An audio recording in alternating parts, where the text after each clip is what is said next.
Hey guys, and thank you for joining us with ArtSphere today. We are going to be doing a engineering experiment today, and it's super simple. You're just going to need some things you find around the house.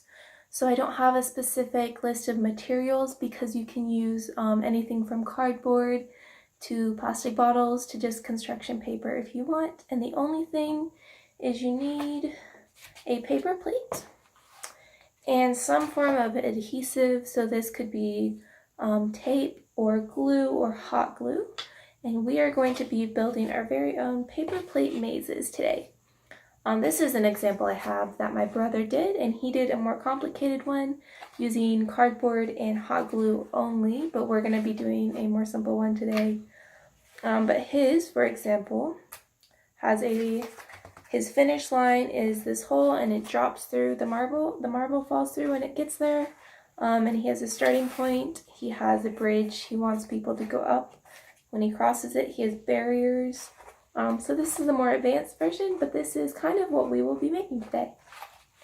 I'm going to set that to the side, and we're going to start out with our paper plate. I think the first thing you're going to want to do is just mark where you want your finish line and your starting point to be. So I want my starting point to be right here, and your finish line can be across from it, it can be next to it, and I think I'm just going to do it on this side right here. So now I just know where exactly I want my maze to start and finish, and everything in between is what we're going to be building now. So it might be easier for you if you mark out the path you want your maze to take. So I'm just going to do that for example. You can draw this out on a piece of paper before you begin, and it might make it easier, or you can just do it on the plate depending on how hard you want to make it. So I'm just going to do a little dotted line for where I want my maze to go. Alright, so I just did a line following a path, and it's starting and going around here and ending right here. So I will be using paper and cardboard for this, and I'm going to be using tape and scissors. So grab those materials if that's what you think you need for this, or you can be more creative. You can find other things you want to use. Any kind of recyclables would work. I'm going to start out by making a little tunnel bridge. I'm cutting a piece of paper and I'm folding it like this.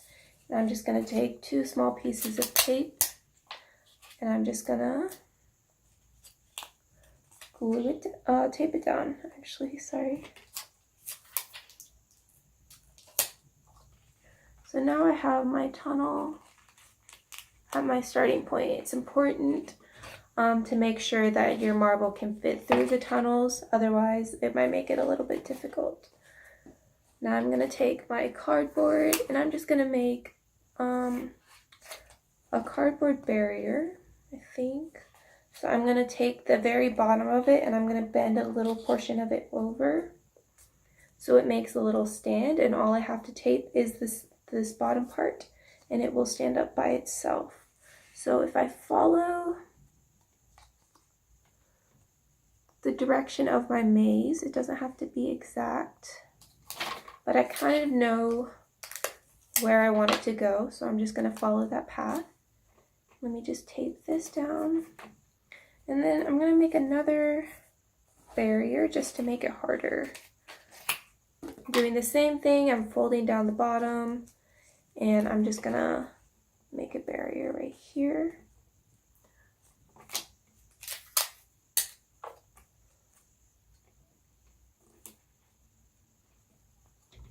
Alright, let's do another tunnel.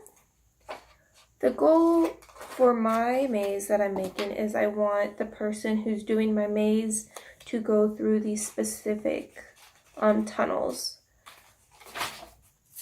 But your goal could, if you make it complicated, you could have them actually have to find the way out, or you could have them go up bridges or stuff to make it easier or harder depending on how you want to do it. So it all depends on how you want your maze to turn out. So it's good to plan this beforehand and use some critical thinking skills about how you want the person doing your maze to think about this.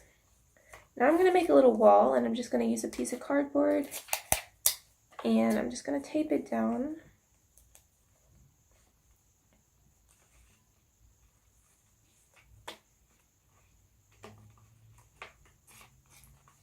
Let's see.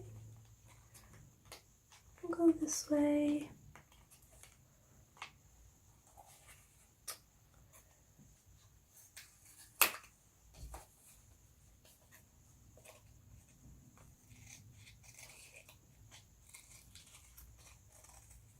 And I know that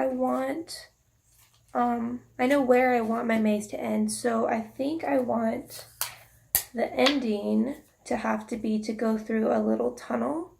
So I'm going to put this right in front of the finish so I don't mess with this area, and I make sure that I have enough space for it. So let's see, I'm going to make another tunnel.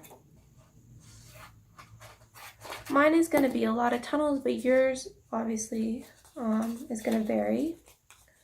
We can make this a little circle like this and roll it together and have the marble go through a little circle tunnel for fun.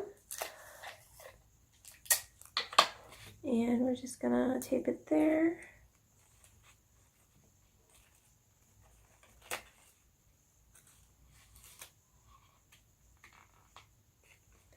And then to make sure that they don't get to the finish line before I need them to, I'm just going to block this off with more cardboard.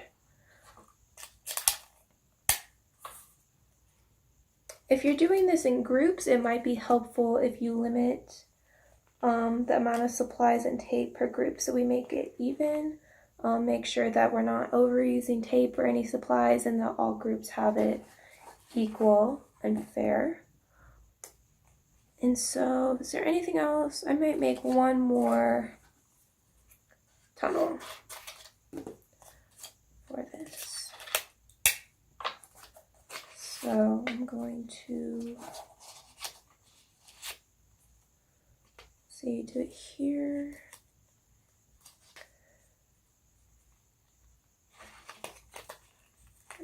Make sure that doesn't fall over.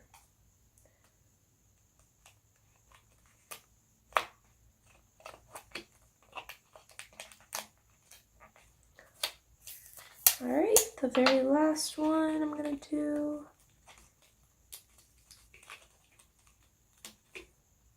Okay, so now I have my simple maze. It's a lot more simple than the one that my brother did. However, you can make it a lot more complicated. You can make it easier if you want. So I have my start, and I want my marble to go through here. I want it to go through these tunnels, so this one, and come through here, and go through this circle over here.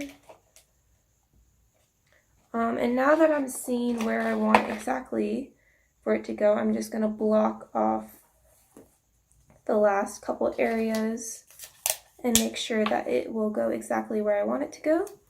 And you can practice this a few times with your marble, and if you're seeing that it's not going where you want it to, then you just make adjustments, and you can you just adjust for how you want it to go. You keep experimenting. So that's part of the process for this as well. And then we're going to do one more here.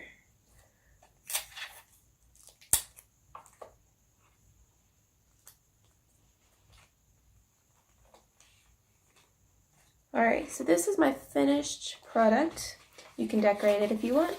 And I'm just going to go through it really quickly with my marble, which I lost here. Okay, so I have my marble, and I'm just going to try it out really quick. So I'm putting it in the start, and now I have to navigate using the plate. Oof.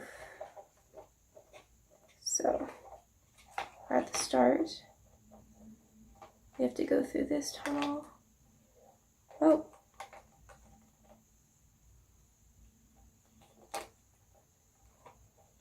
And then we make it to the finish line. So I noticed a few areas where my cardboard is flopping, and I can adjust that to make sure that it's going exactly where I want it. I can also go back and add a few more things. I can add decorations onto my barriers. I can add bumps in the path that I have to go over. So all these different things I can do to make it more interesting. And I'll probably go out and have my brother try this out and see if he can get it on his first try as well. So it's fun if you can experiment this with family members or friends and have them try it out. If you're doing this in a class, you can have each student pass it over to the next one, have them try it out, and see if each student can do another person's and make it more fun that way. So I hope you guys were able to follow along. If you did this experiment, we would love if you would just email it to info@artsphere.org, or you can hashtag your project and share it at Love Artsphere Inc. And we would love to share your activities with other people, with other classrooms. And we would just love to see the activities you're doing. So please just tag us if you do this experiment. Let us know how it went. And thank you for watching with me today, and I hope to see you on another art experiment.